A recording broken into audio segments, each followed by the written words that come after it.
Bonsoir à toutes. Je pense que je suis en direct live. Oui, je suis en direct. Alors, bonsoir.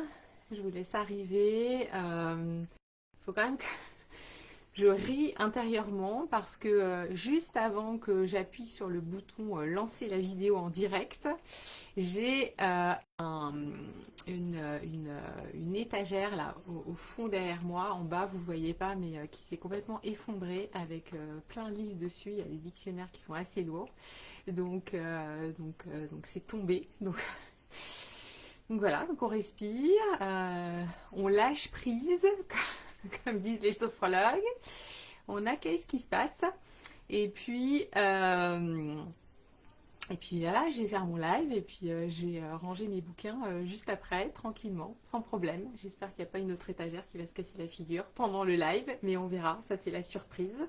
Surprise du chef. Je vous laisse arriver tranquillement. Ce soir, bonsoir. Ce soir, je vais vous partager 3 outils pour apprivoiser le manque. Je vous laisse arriver. Je vais juste vérifier que je suis bien en direct.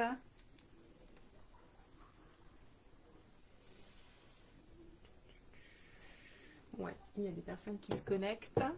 Donc, bonsoir. Alors, 3 outils que je voulais vous partager concrets. 3 outils pour apprivoiser le manque. Je crois que toutes les personnes qui vivent un deuil, bien sûr, vivent ce manque à l'intérieur. Là, ça peut être comme une espèce de trou dans le ventre, ça peut être une espèce d'oppression au niveau de la cage thoracique, ça peut être des fois une espèce comme un étau là au niveau du plexus solaire, mais peut-être que vous partagerez comment vous ressentez ce manque. Et comment on peut, au fur et à mesure de ce deuil, l'apprivoiser. Première chose que je voulais vous partager par rapport à ça, le premier outil qu'on oublie souvent, mais en même temps c'est tout à fait légitime, c'est tout à fait normal, c'est que on a un corps. Un corps qui est vraiment bien fait. Ce corps-là, en fait, souvent, on peut se sentir coupé complètement de notre corps parce que on n'est que dans notre mental, surtout dans les débuts du deuil, mais ça peut durer très longtemps. On est complètement dans notre tête parce qu'on va ruiner les circonstances de la mort. Il n'aurait pas dû prendre sa voiture, elle n'aurait pas dû faire ceci, comment c'est possible, etc. J'y crois pas. Donc on se passe en revue là toutes les circonstances de la mort, tous les souvenirs qu'on avait avec la personne. On est à fond dans notre mental, donc on a un peu coupé complètement au niveau de notre corps. Et puis, en même temps, on est quand même des machines assez bien faites, il faut l'avouer, parce que souvent, dans les premiers temps du deuil, alors je ne veux pas généraliser, mais c'est en tout cas les personnes qui arrivent à moi, c'est ce qu'elles me partagent, et c'est aussi ma propre expérience, c'est que en fait, dans les premiers temps du deuil, il peut y avoir comme un espèce de plan Vigipirate qui se met en place entre en fait la réalité de la perte et puis nos émotions, comme pour nous protéger. En fait, tout simplement pour pas que notre mental il pète un câble, pour pas que notre cerveau il disjoncte. Donc il y a cette espèce de protection qui se met en place. Et en fait, petit à petit, quand le mental le décide, ce plan Vigipirate il va sauter. Et là, on peut des fois se prendre aussi les émotions en pleine poire, au bout de 6 mois, au bout d'1 an, ressentir des émotions beaucoup plus violentes. Et c'est souvent à ce moment-là, en tout cas les femmes, moi, qui me suivent sur les réseaux sociaux, qui voient mes vidéos ou qui sont dans mes programmes, qu'elles me disent que c'est hyper violent, c'est plus violent qu'au moment de l'annonce, je comprends pas ce qui se passe, on m'avait dit qu'avec le temps ça irait vachement mieux, et puis en fait c'est tout à fait le contraire. Et en fait, à ce moment-là, c'est là que vous pouvez ressentir très fort ces sensations de manque. Alors le manque, bien sûr, il est au début, il existe même 10 ans, 15 ans après, mais en tout cas, on peut aussi l'apprivoiser et le ressentir moins fort. Donc votre corps, je ne sais pas comment vous vous sentez dans votre corps, les personnes qui me regardent là, qui sont derrière l'écran. Euh, eh bien, au niveau du corps, ce qui est intéressant de voir, c'est de vraiment de pouvoir accueillir ses ressentis. Alors, accueillir ses ressentis, accueillir les émotions, je sais que c'est un peu un jargon de sophrologue, mais qu'est-ce que ça veut dire concrètement? Ça veut dire ne pas se mettre en mode warrior, je retiens, je veux pas craquer, je veux pas pleurer. C'est à un moment donné se laisser traverser par ça. C'est ok si on pleure, c'est ok. Alors des fois ça arrive pas dans des circonstances favorables parce que peut-être qu'on est au boulot puis d'un seul coup il y a une musique qui arrive, il y a une sensation, il y a une phrase d'une personne et ça va déclencher cette émotion. Mais dans ce cas, vous pouvez vous isoler, ne retenez pas, s'il vous plaît, ne retenez pas l'émotion, laissez-la vraiment sortir. Et peut-être que vous allez ressentir aussi un épuisement total. Il y a beaucoup de personnes qui me disent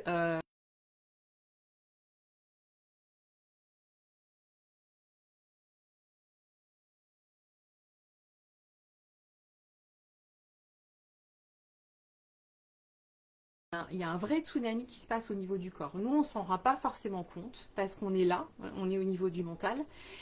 Mais en fait, qu'est-ce qui se passe? Au niveau hormonal, ça brasse fort parce que les émotions du bonheur, elles se cassent la figure royalement. Les émotions du stress, elles montent plus. Tout notre corps est en train vraiment d'essayer de lutter, de se protéger et nous envoie des signaux comme ça. Les émotions, c'est ça. Hein, c'est un peu comme si votre corps c'était une maison et l'émotion, elle vient frapper à la porte pour être libérée. Donc, pour genre ouvrir les volets, ouvrir les portes et pour que ça sorte. Donc il n'y a pas à retenir, c'est normal, même si je sais très bien, je le sais très bien jusque dans le fond de mes tripes, que c'est violent, que c'est douloureux. Mais à un moment donné, c'est vraiment d'accueillir ces émotions-là dans ce corps. Donc de pleurer, de crier, de peut-être être, vous avez peut-être l'impression d'être un peu comme une loque sur votre canapé, à regarder les plafonds, les mouches, etc. C'est ok d'accueillir ça, de se poser, de voir ce qui se passe dans votre corps. Euh, Peut-être que vous allez effectivement partager que c'est comme un trou, que tout à l'heure dans ma story, je disais que dans un appel de groupe, une femme disait, j'ai l'impression, alors elle le disait avec le sourire, mais on sentait voilà, que c'est bien sûr que c'était lourd. Elle disait au groupe, j'ai l'impression d'être comme un donut, vous savez, les gâteaux ronds là, avec le trou au milieu, d'avoir vraiment cette sensation d'être vide aussi à l'intérieur. Et c'est important à ce moment-là de pouvoir poser des mots sur ces ressentis-là, peut-être si vous avez l'énergie d'écrire, en tout cas de pouvoir observer ce qui se passe dans votre corps sans résister, sans lutter.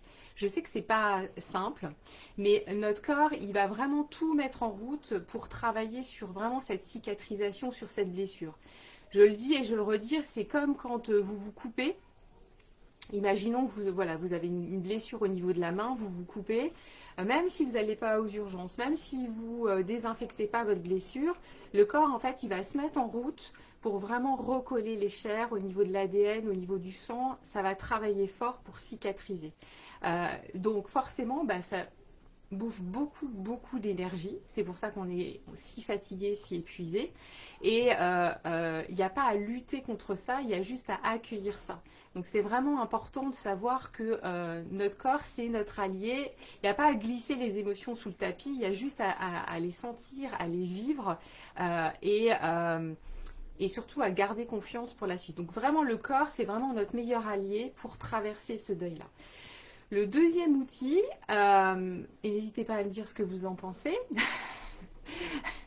Voilà, ne vous cachez pas derrière votre ordinateur, ce serait sympa.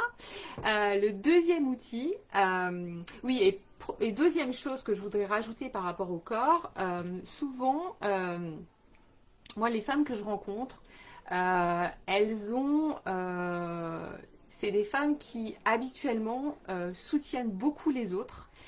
Accompagne beaucoup les autres, soit au niveau personnel, mais aussi au niveau professionnel. J'ai beaucoup de personnes qui travaillent dans le corps médical, qui travaillent des instituts, des profs, à aider les autres. Donc à un moment donné, elles me disent, mais concrètement, quand il y a ces vagues, là, quand je sens ce manque, Rachel, qu'est-ce que je peux faire? Eh bien, il y a à s'accompagner soi. Il n'y a pas à faire en fait, il y a vraiment à être dans son corps, à vivre ces émotions-là, à être dans l'être. Alors c'est vrai qu'on est plutôt une société à être dans le faire, à poser des actions. On est dans une énergie comme ça assez masculine, hein, mais il y a aussi toute l'énergie féminine qu'on a. On a les deux en nous. Et à un moment donné, il y a juste à se poser, à accueillir ça, à voir ce qui se passe. Oui, c'est douloureux. Mais il n'y a pas à faire forcément quelque chose. Et le deuil, quand on dit je dois faire mon deuil, c'est pas en fait on ne doit pas faire son deuil, c'est vraiment le deuil qui nous traverse et qui nous fait et qui va au fur et à mesure tisser ce lien de la personne défunte à l'intérieur de nous. Parce que je vous rappelle, le lien était extérieur. Ce lien, ben, il est coupé définitivement. Et en fait, ce lien va cicatriser et il va s'intégrer vraiment en nous. La personne va faire partie de nous. Donc, il y a vraiment à vivre ça et pas se dire quelle action absolument je dois faire. Alors bien sûr, il y a des petits outils que je vous donne là aujourd'hui, et puis il y en a beaucoup d'autres bien sûr, mais il y a un moment donné à juste vivre ça sans glisser ça sous le tapis, parce que de toute façon, si vous glissez ça sous le tapis, à un moment donné, ça va ressortir. À un moment donné, moi je vois des gens voilà, qui veulent pas, qui veulent pas du tout vivre ça et qui sont beaucoup dans l'action, mais à un moment donné, les émotions, de toute façon, elles nous rattrapent aussi. Et c'est un petit peu dommage de ne pas les vivre dès le départ, voilà, même si c'est violent. Ensuite, le deuxième outil, c'est quelque chose qui est assez simple. Quand je dis ça, on me dit « Oh, mais c'est basique ». Bah oui, parce qu'on n'y pense pas. C'est nos deux narines, là. C'est la respiration. C'est quelque chose qui fait partie de nous. On respire sans y penser. Vraiment, on n'y pense que quand on a des problèmes respiratoires. La respiration, en fait, c'est un outil, alors là, je vais faire ma sophrologue, qui est pour moi essentiel pour traverser vraiment un deuil. Pourquoi? Parce qu'en fait, la tristesse, elle va se loger au niveau des poumons. Et c'est pour ça que souvent, on peut ressentir cet étau, cette oppression là au niveau de la cage thoracique. C'est parce qu'en fait, les poumons sont touchés, le cœur est touché. Donc, c'est important de pouvoir avoir des petites astuces de respiration. Ça peut être des choses très très simples, hein, d'inspirer sur 4 secondes, de souffler sur 4 secondes. Faites ça, mettez-vous un timer, un chrono pendant, je ne sais pas, ne serait-ce qu'une minute. Vous allez voir aussi que, voilà, au niveau du manque, au niveau de la vague là, qui arrive, ça va redescendre aussi. Donc la respiration, c'est un outil qui va permettre aussi de relâcher tout notre corps. Alors, ça peut être des techniques de méditation, de yoga, de sophrologie. Moi, pourquoi j'affectionne particulièrement la sophrologie? Parce qu'en fait, vous allez pouvoir faire des mouvements doux alliés à votre respiration. C'est des mouvements simples, c'est des choses que vous pouvez, voilà, que vous allez apprendre rapidement. Un enfant de 5 ans, à partir du moment où il connaît toutes les parties de son corps, bah, il va pouvoir faire de la sophro. Donc c'est refaisable facilement, seul, à la maison, et avec une efficacité rapide en fait. Et ce qui est intéressant aussi en sophro, c'est que en fait la sophrologie, elle travaille sur les 3 temps, sur le passé, sur le présent et sur le futur. Et c'est exactement ce qui nous va pour le deuil, parce que pour le deuil, quand on fait un travail de deuil, eh ben, on va devoir travailler sur le présent, sur qui je suis aujourd'hui, sans la personne qui est partie, sans la personne qui est morte, sur le passé. Quelle relation j'avais avec le défunt, qu'est-ce qui m'a transmis, qu'est-ce qui m'a appris, qu'est-ce que je garde comme valeur qui le représentait, et sur le futur, comment moi je vais me projeter. Moi maintenant que je suis toute seule parce que j'ai perdu mon conjoint, comment je vais me projeter sans mon enfant, comment je vais me projeter sans mon parent. Voilà, comment je vais me voir dans le futur et comment je vais pouvoir continuer à avancer sans lui, sans elle. Ça, c'est quelque chose qu'on travaille beaucoup en visualisation quand une sophrologue travaille sur la question du deuil. Donc, j'ai perdu le fil. Donc, en fait, oui, je parlais de la respiration et donc de la sophro. Et ce qui est intéressant, c'est que vous allez pouvoir poser des mots sur des ressentis. Parce que, en fait, quand vous faites de la méditation, quand vous faites du yoga, c'est top. Et moi, je vous encourage vraiment à le faire, à pouvoir prendre voilà, un prof, quelqu'un. En sophro, en fait, c'est encore différent parce que vous allez pouvoir poser après la séance, même pendant la séance, des mots sur ce que vous ressentez dans votre corps.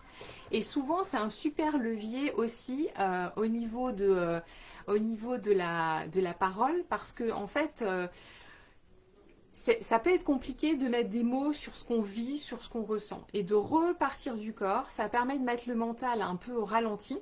Donc le hamster là, qui tourne dans sa cage, là, vous savez, la petite voix qui nous dit t'aurais pas dû faire ceci, t'aurais pas dû faire cela, et puis toi t'es vivante, et lui il est mort, etc. etc.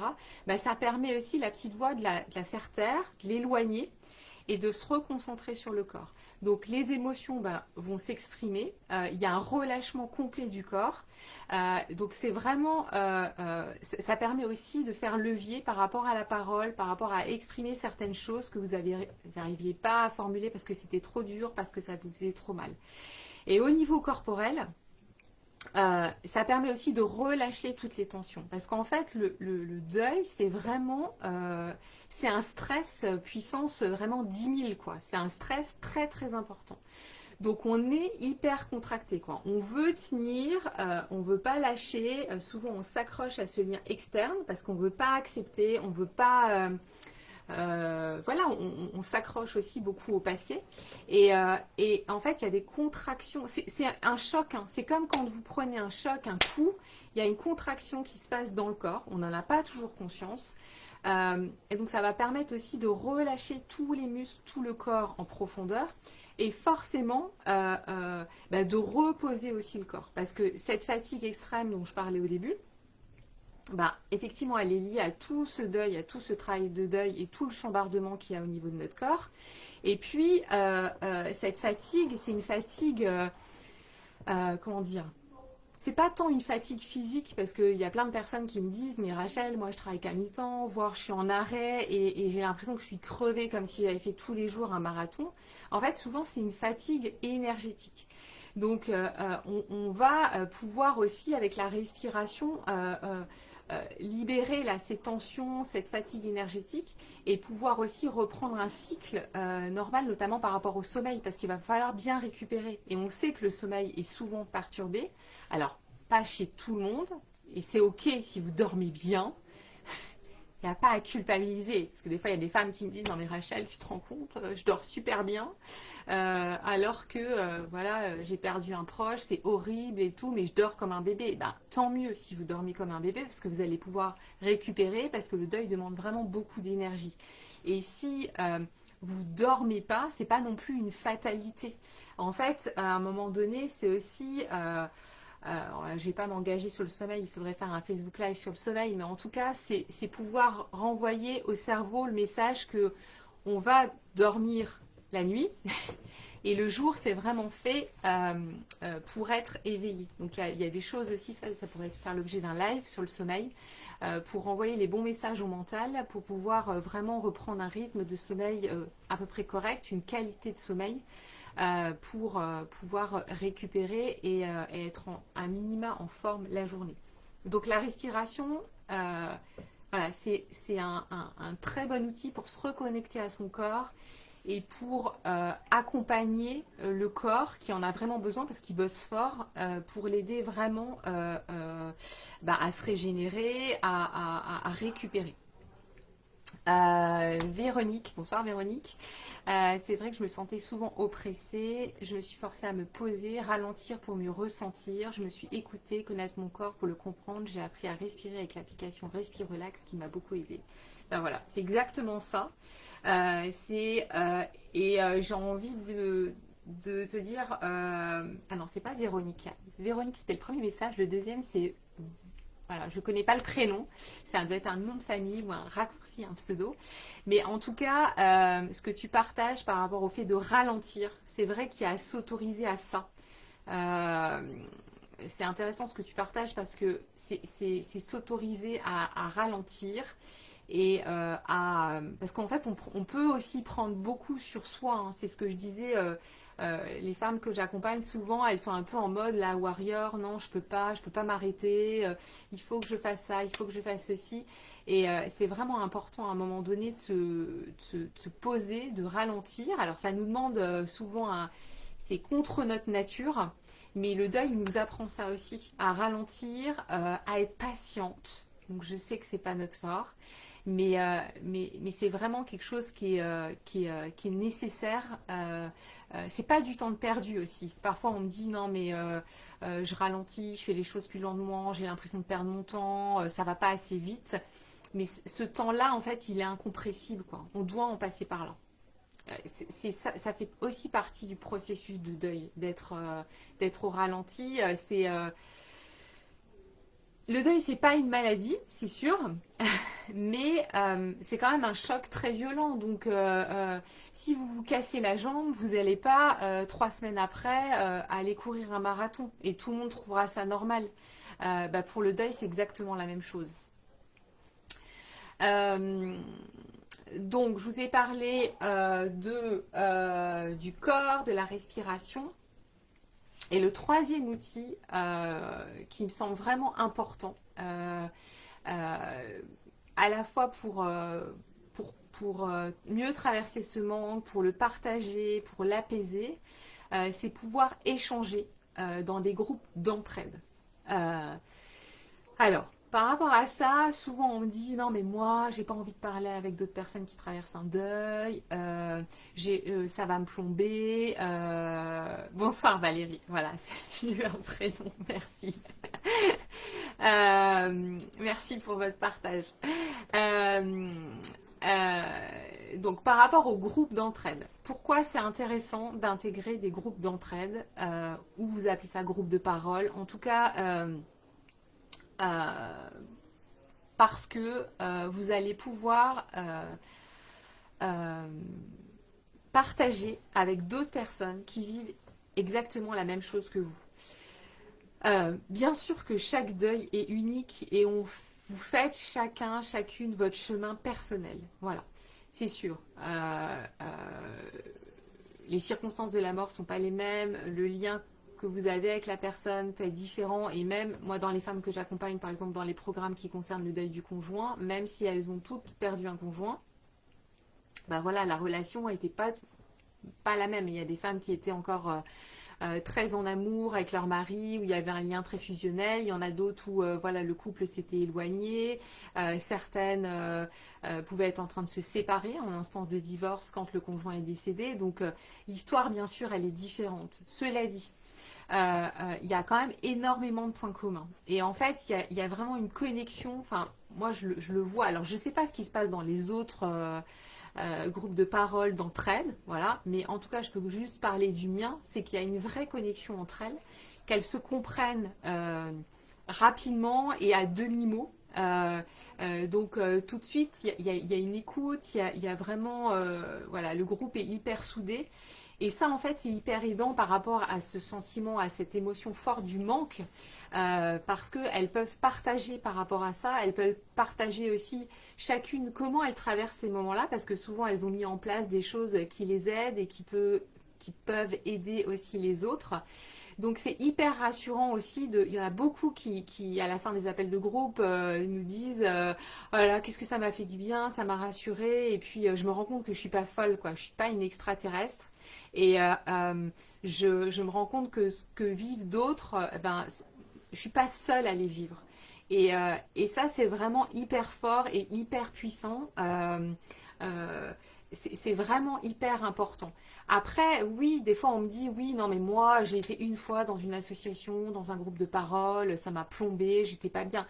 Ben oui, peut-être, mais alors tout dépend qui anime, tout dépend des personnes qui sont là. Mais en tout cas, je vous encourage à essayer. Il y a quand même beaucoup de choses qui existent. Donc de pouvoir tester. Après, si ça vous convient pas, ça vous convient pas et c'est ok.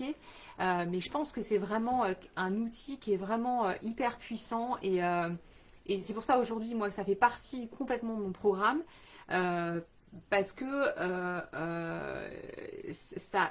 comment dire, ça accompagne vraiment les femmes dans leur transformation de façon encore plus profonde. Il y a des liens hyper forts qui se créent en elles, même si elles sont en visio d'ailleurs, et que certaines habitent à des milliers de kilomètres l'une de l'autre. Cet été, il y en a certaines qui vont se retrouver en vacances. Voilà, c'est quelque chose de fort. Et elles peuvent voilà, s'échanger des messages dans le groupe Facebook rapidement. Donc c'est vraiment... moi, je vous encourage à ça. Et souvent, moi, on me disait, bah, tu ne sais pas ce que tu ne sais pas. Donc peut-être que voilà, vous avez peut-être aussi des fausses croyances par rapport à ça. Mais il y a maintenant, avec la Covid qui commence à se calmer, et il y a aussi beaucoup de groupes qui se remettent en place, qui continuent aussi en visio. Et je pense que c'est un outil qui aide vraiment, quoi. Donc Valérie, ça a été le cas, mon médecin m'a obligée de stopper pour tenir sur la durée. J'étais en mode warrior, j'étais trop en choc et en sidération. Ouais. Oui, parce qu'en fait, au moment de ce choc, comment on ne se rend pas forcément compte. Alors après, il n'y a pas de jugement à porter là-dessus. C'est vrai que on fait chacune notre chemin, notre parcours. Il y a des femmes qui me disent, ben voilà, ça fait 2 ans que j'ai perdu un proche, je me suis jamais arrêtée. Et dans le groupe, souvent, ben, les autres femmes, elles encouragent à dire, non mais là, il faut que tu ralentisses, là, parce que c'est un peu too much. Et en même temps, j'ai envie de dire aussi que le fait d'être en mode warrior, ça a aussi une fonction, quoi. Il n'y a pas de jugement à porter là-dessus. Euh, Parce que pour certaines personnes, de s'arrêter, ça peut être très très très angoissant. Et comment dire, je vais trouver. Ça a une fonction aussi souvent d'être en mode warrior. C'est-à-dire que on peut être en mode warrior pendant 1 an, pendant 2 ans, et ça nous aide. Et à un moment donné, voilà, ben, notre carapace, elle saute, on va dire. Ce plan Vigipirate, là, il saute, et puis on s'autorise aussi. Parce qu'on ne sait pas faire autrement, quoi. Et c'est comme ça aussi qu'on tient psychologiquement, parce qu'on va être aussi peut-être dans l'action, parce qu'on ne réalise pas, parce qu'on n'a pas encore intégré cette part, parce que notre mental, en fait, quand je dis qu'on a un corps et un mental super bien foutu, c'est qu'il dilue l'information tout doucement. Pour pas qu'on devienne zinzin, quoi. Donc au début, on peut être comme ça, fort fort dans l'action, euh, euh, parce on n'est pas encore prête, quoi, à intégrer cette réalité. Et, euh, et voilà, c'est ok. Alors après, effectivement, l'entourage, les médecins peuvent dire, oh, oh, du calme là. Euh, euh, mais après, ouais, c'est à vous aussi de dire, voilà, est-ce que je m'arrête, est-ce que je m'arrête pas. Mais souvent, c'est aussi de s'autoriser à ça, quoi. Moi, j'étais en mode warrior pendant 2 ans, hein, donc je peux témoigner. Moi, j'ai repris le travail au bout de 8 jours. En plus, à l'époque, voilà, je travaillais dans un centre d'urgence. J'étais chef de service dans un centre d'urgence pour des personnes sans abri. Ben, il y avait du taf, hein, il y avait de quoi y aller, foncer, etc. Et moi, c'est mon corps bah, à nouveau, hein, les émotions, comme je disais tout à l'heure, elles sont venues toquer fort, fort chez moi au niveau pulmonaire, puisque je faisais des crises d'asthme à répétition très violentes la nuit, alors que je n'étais pas du tout asthmatique. Et ça, c'était lié à mon choc à moi. Et à un moment donné, ben, ça m'a amené aussi à me dire, bon, bah là, stop, quoi. Il faut vraiment que tu fasses quelque chose, que tu ailles justement chez ton médecin généraliste, qui était ravi de me voir après 18 mois, qui ne m'avait pas vu pendant 18 mois, et qui m'a dit, ma cocotte, voilà, tes émotions, voilà, ça vient toquer fort. Et plus tu résistes, plus ça persiste, et tant que tu vas résister, et ben ça va continuer, quoi, hein. Donc c'est sûr que de toute façon, voilà, il y a les pensées qui sont là, qui envoient des messages au corps. Ça se manifeste au niveau émotionnel, et les émotions, elles répondent vraiment à un besoin, elles viennent nous alerter. Donc, par exemple, la tristesse, elle n'est pas là que pour nous casser les pieds, hein. Quand on pleure, c'est vraiment c'est une libération déjà au niveau pulmonaire. Donc, ça nous permet aussi de mieux respirer. Et puis, derrière, il y a un vrai besoin de consolation. Donc, il y a un vrai besoin de prendre soin de soi, d'être entouré, d'être rassuré. Donc, on est tout à fait normal quand on pleure, même si quand on dit oui, au bout de 2 ans, il y a des moments encore je pleure, mais c'est pas normal. Ben, si, on n'est pas des boîtes de conserve. Et c'est qu'on n'a pas encore évacué ce qu'on avait à évacuer. Et que notre cicatrice, en même temps, quand on pleure et quand on est mal, c'est pas une régression. Ça, il faut vraiment aussi que vous le disiez, parce que euh, il y a beaucoup de femmes qui se disent non mais je suis encore pire qu'avant, jamais je m'en sortirai. En fait, c'est vraiment, je le redis, hein, je me répète, celles qui voient toutes mes vidéos, elles doivent. mais pour moi, le deuil, c'est pas. Alors déjà, c'est pas linéaire, c'est pas définitif, ok. Et en fait, c'est vraiment des spirales. Voilà, ça va, voilà, ça monte et puis à un moment donné, bah oui, on sort de la spirale et puis ça se stabilise, quoi. On ne voit pas là assez, mais en tout cas, ça monte vers la reconstruction. Donc quand on est en bas d'une spirale, ben, c'est chaud, quoi. Et on a ce sentiment de régresser. Mais en fait, on ne régresse pas. C'est parce que derrière, voilà, il va y avoir une montée d'une nouvelle boucle et on avance. Donc ça, il faut vraiment que vous le gardiez en tête. Cette semaine, j'ai fait une séance avec une cliente qui a environ 1 an de deuil, qui a perdu son conjoint, qui est dans le groupe, voilà, qui avance bien, bien sûr, voilà, c'est cette spirale là, mais voilà, elle avance bien dans cette spirale. Et elle me disait, non mais Rachel, ça c'était lundi, j'ai rien envie. Et justement, elle me posait cette question, qu'est-ce que je peux faire quand je suis comme ça, j'ai rien envie, dehors il fait beau, elle est dans le sud-ouest, il fait beau, tout le monde parle de vacances, de tout, mais moi j'en ai rien à faire, quoi, j'ai rien envie, j'ai pas envie de voir les gens, j'ai pas envie. Et en même temps, je me supporte pas comme ça, parce que je suis pas comme ça.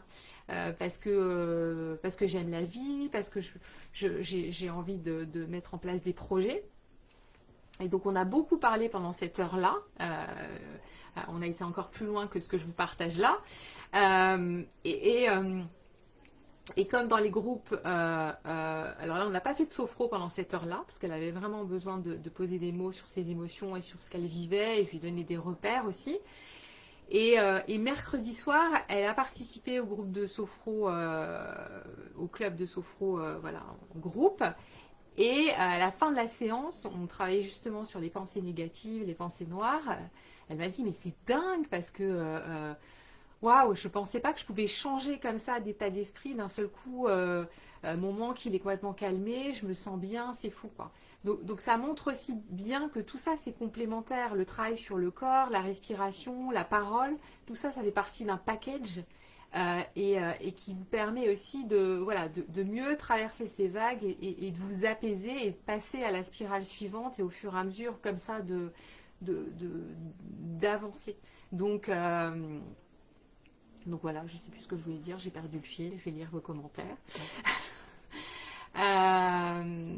Sandra, moi je suis totalement écroulée physiquement et mentalement au début, et maintenant au bout de 2 ans, je me sens toujours aussi fatiguée et cette boule au ventre est toujours présente. Ouais. Alors cette fatigue, Sandra, elle est tout à fait légitime. Après, voilà. J'espère que voilà, ce que je vous partage là, les petits outils, c'est vraiment aller se connecter. Alors, je ne peux pas faire une séance là individuelle, mais c'est vraiment se connecter à cette boule là à l'intérieur. Et c'est ce qu'on fait voilà, avec les techniques de respiration, avec la sophro, avec l'hypnose, etc. Où on va aller la visiter, là, cette boule-là, voir comment elle se manifeste et comment on peut la faire glisser. Donc,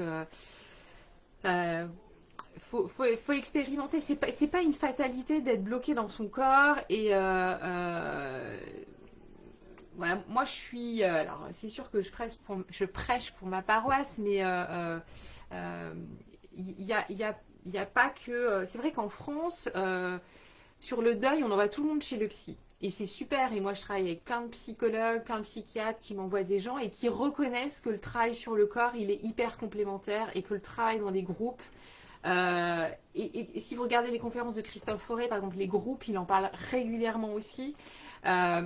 Donc, et le travail sur le corps aussi d'ailleurs, c'est complémentaire aussi ça, à ce travail de deuil-là. C'est vraiment deux choses qui doivent se faire en même temps, quoi. Il ne faut pas oublier le corps, parce que des fois on dit aux gens, prends soin de toi. Derrière, il y a cette idée de travailler sur le corps, et c'est... ouais, enfin, moi, ça me paraît tellement indispensable. Voilà, donc,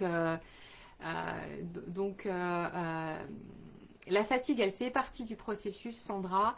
Et cette boule au ventre, c'est pas une fatalité. Vous pouvez aussi mettre en place des choses, là, ce que j'évoque, la respiration, la connexion au corps, pour vous aider à relâcher sous cette zone. Parce qu'en plus, le ventre, c'est vraiment... alors, ça peut être la zone abdominale, mais parfois, ça peut être, par exemple, toute la zone de l'estomac, hein, où, en médecine chinoise, on le sait, hein, c'est le lieu où se centralisent vraiment toutes les ruminations excessives. Et on sait bien que dans le deuil, voilà, il y a des ruminations. Donc ça va être aussi de libérer cette zone-là c'est ce qu'on a fait justement mercredi en séance de groupe dans le club de sophro des Yellow Women. On a travaillé beaucoup sur cette zone-là et sur la zone-là pulmonaire, quoi. Donc, si je récapitule, racapépète,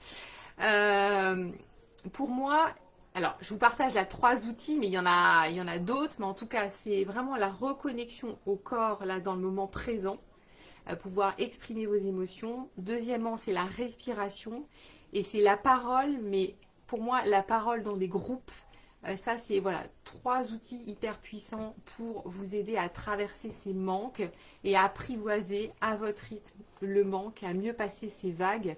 J'ai envie de rajouter aussi à casser cette solitude, parce que même si, comment dire, même si on est très entouré, Myriam, bonsoir Myriam, un bon massage Tigna détox pour nettoyer tout ça et reconnecter le ki, le chi, le ki. Effectivement, il y a aussi ça, quoi, hein. Il y a effectivement, Myriam, tu as raison, voilà, les massages, voilà, tout ce qui peut. Enfin, n'oubliez pas le travail sur le corps. Vous choisissez tout ce que vous voulez.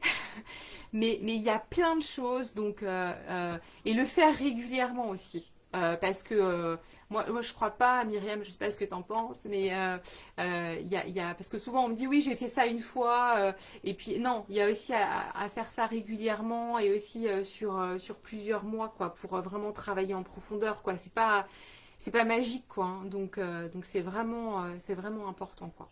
Merci Myriam d'être là. J'allais dire quelque chose en conclusion, mais je ne sais plus. J'étais perturbée par le message de Myriam, le message de Myriam.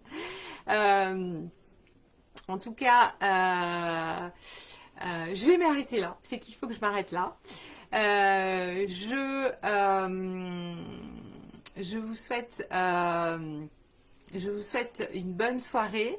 Le corps porte physiquement le deuil, ouais, c'est exactement effectivement ce que je viens de partager, et c'est important voilà, ce sera certainement ma conclusion, n'oubliez pas votre corps, c'est un super allié aussi, pour avancer, pour traverser votre deuil, et puis pour vous reconstruire, et pour vous accompagner dans toute cette transformation intérieure, parce que c'est une vraie transformation.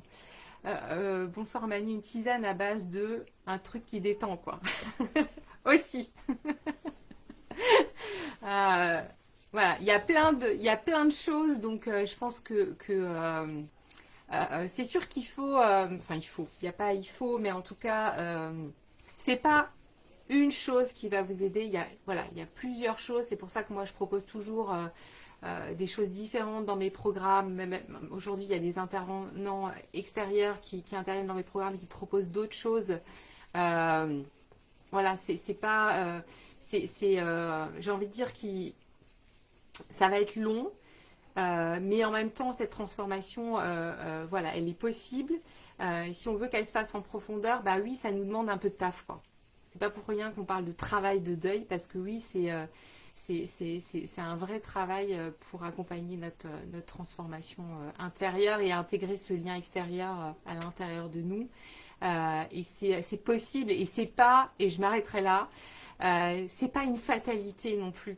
c'est pas une fatalité d'être mal, c'est pas une fatalité d'avoir ces douleurs au ventre, ces boules. C'est vraiment, c'est aussi c'est aussi une décision et un choix. Et c'est à nous aussi de nous responsabiliser, de dire bon ben voilà, je suis à un carrefour là maintenant. Qu'est-ce que je fais quoi? Soit je crève à petit feu, soit je me fais aider et je vais voir voilà des personnes qui vont aider et parce que j'ai envie d'avancer, parce que j'aime la vie et je sais que toutes celles qui sont là, c'est le cas. Donc il y a à un moment donné une décision aussi à prendre. Voilà, c'est ce que j'ai envie de vous dire. Voilà. Eh bien, merci d'avoir été là. Merci pour vos retours. Si vous regardez aussi en replay, ben, n'hésitez pas à partager aussi vos ressentis, si ça fait écho ce que je viens de vous partager. Je serais ravie aussi de répondre à votre question et puis partager les lives aussi parce que ça peut aider vraiment d'autres personnes et je pense que voilà, ça peut changer les choses. Je vous embrasse bien fort. Je vous souhaite une bonne soirée. Bonne nuit, c'est un peu tôt, Manu. Et bonne nuit quand même. Et je vous retrouve très bientôt, très vite. Bye.